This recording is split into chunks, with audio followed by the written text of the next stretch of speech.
আজকের দিনে অনলাইনে সবচাইতে চর্চিত যে জিনিসটি আমার ফেসবুকে দেখা যাচ্ছে সেটি হচ্ছে কারিনা কায়সার নামে এক ভদ্র মহিলা। তিনি আইসিইউতে ভর্তি হয়েছেন এবং তাকে বলা হচ্ছে কন্টেন্ট ক্রিয়েটর। আমার আসলে বয়সও বলেন বা রুচিরও ব্যাপার যদি বলেন, তাহলে ছাত্রীদের ভিডিও নর্মালি আমার কখনো দেখা হয় না। আলতু ফালতু জিনিসপত্র খুব কম দেখা হয়, ফলে তার ব্লগ সম্পর্কে আমার আইডিয়া নাই। কিন্তু যে কারণে ভিডিওটি আমার করা বা করতে বসা, কয়েকটা মেসেজ আমার কাছে মনে হয় তরুণদেরকে আমার দেওয়া প্রয়োজন বা আমার ভাবনার জায়গাটা বলা প্রয়োজন। প্রথমেই আমি আসি কারিনার বাবাকে নিয়ে, কায়সার হামিদ। আপনারা অনেকেই জানেন না যে কায়সার হামিদ একই সাথে দুটো প্যারালাল সংসার করে। তার প্রথম স্ত্রী, যাকে আপনারা গণভবনের ব্যাগ এবং চিরুনি চুরি করতে দেখেছেন, সেই মহিলা, আপনারা নিশ্চয়ই সেই ভিডিওটি এরই মধ্যে দেখেছেন, ফলে আর আমি বলছি না। 5ই আগস্টের পরে তিনি চুরি করেছেন গণভবনে গিয়ে। তিনি নাকি কোনো একটা স্কুলের শিক্ষিকা। কায়সার হামিদের আরেকটা সংসার আছে শ্যামলীতে। আমি এটার বিস্তারিত দিচ্ছি না।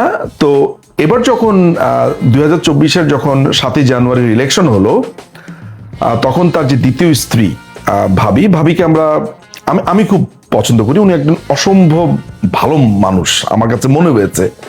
আমাদের একেবারেই প্রতিবেশী কায়সার হামিদ আমাদের বাসার পাশেই সংসার পেতেছে, সেকেন্ড সংসারটা। এবং উনার ওই সংসারে যে ছেলেটা আছে, ছেলেটার নাম বরঞ্চ না বলি না, বলার প্রয়োজন আমি দেখি না। ওই ছেলেটারও আমি সাক্ষাৎকার নিয়েছিলাম, কারণ সেও ভোট দিতে এসেছিল। তার এটা প্রথম ভোট ছিল এবং সে বাংলাদেশ আওয়ামী লীগকেই ভোট দিয়েছিল। সেদিন সে বলেছিল তার ভোটের কথা, তার প্রথম ভোটের কথা বা whatever. Kaysar Hamid parallelly দুটো সংসার করে, দুটো জায়গাতেই তার টাকা স্পেন্ড হয়।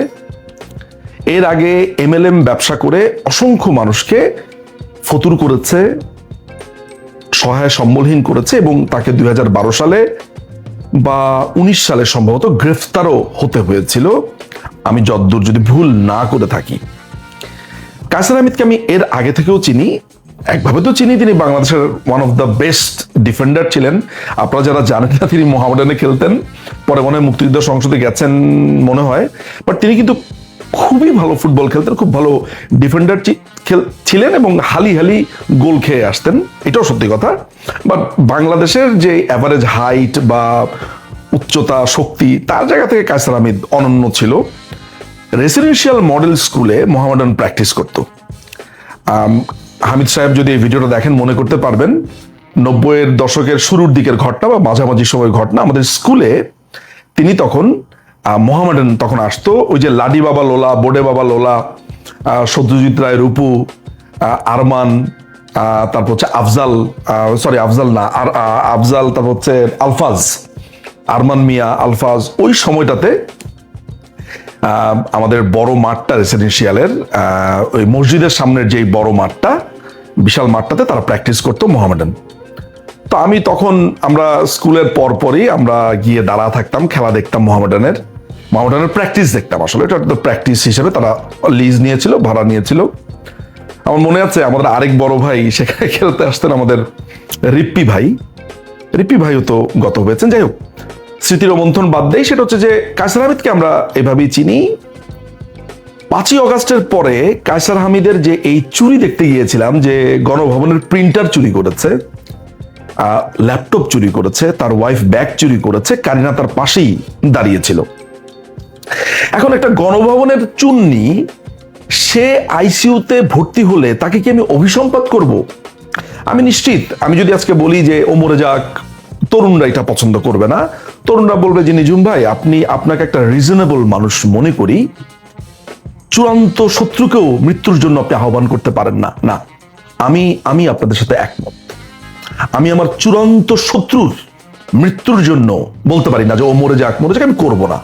এটা যেমন একদিকে আমার দলের ক্ষতি, দলের ইমেজের ক্ষতি, মানুষ আমাদেরকে খারাপ ভাবেই ভাববে। আমি চাই কারিনা সুস্থ হয়ে যাক, কারিনা দীর্ঘ সময় বেঁচে থাকুক। একদিন আমরা এই দেশকে আবার আলোকিত করব, ক্ষমতায় আসব। সেদিন যদি কারিনা কোনো ধরনের অন্যায় করে থাকে, কারিনার সেদিন বিচার হবে, তার মায়ের বিচার হবে, তার বাবার বিচার হবে, কারণ তারা চুরি করেছিল। কিন্তু কারিনা মরে যাক এটা আমি চাই না। তবে অবাক লাগছে যে এরা এখন অর্থের জন্য মানুষের কাছে আবেদন করছে, চাচ্ছে। যাদেরকে তারা ফ্যাসিস্ট বললো, আমি অনেককেই দেখেছি, আওয়ামী লীগ ঘরানার অনেকেই সহমর্মিতা দেখিয়ে টাকা পয়সা দিচ্ছে, যাই না, যাদেরকে তারা ফ্যাসিস্ট বললো, লুটেরা বললো। আমি শুনেছি যে আওয়ামী লীগের কোন এক নেত্রী বা কেউ একজন মনে হয় সাহায্য করছে। এটাও খুবই অ্যালার্মিং একটা ব্যাপার, বুঝতে পারছি না কেন। জানি না যে এদের টাকা পয়সার হেল্প তারা এখন নেবে কিনা। হয়তো বা অসুস্থ থাকলে, মেয়ে অসুস্থ থাকলে বাবা মা হয়তো অন্যদিকে আর তাকায়ও না। কিন্তু আজকের এই ভিডিওটা কেন? আজকের এই ভিডিওটা আমি এটা বলার জন্য করিনি যে ওই যে গণভবনে চুরি করেছিলেন আল্লাহ শাস্তি দিয়েছে। না ভাই, মারা আমাকেও যেতে হবে একদিন। তার মানে কেউ আগে কেউ পরে, এটা নিয়ে মারা যাওয়া কোনো শাস্তি হতে পারে না। এটা প্রত্যেকটা মানুষকে মারা যেতে হবে। আমি যদি বলি যে অমুক ওই মারা গেছে, শাস্তি পেয়েছে, ব্যাপারটা এমন যে আমি আর মারা যাব না। It's not like that. এবং আমিও এই তরুণদেরকে এইটাও বলি যে তরুণরা আমাদেরকে নিষ্ঠুর ভাবার কোনো কারণ নেই।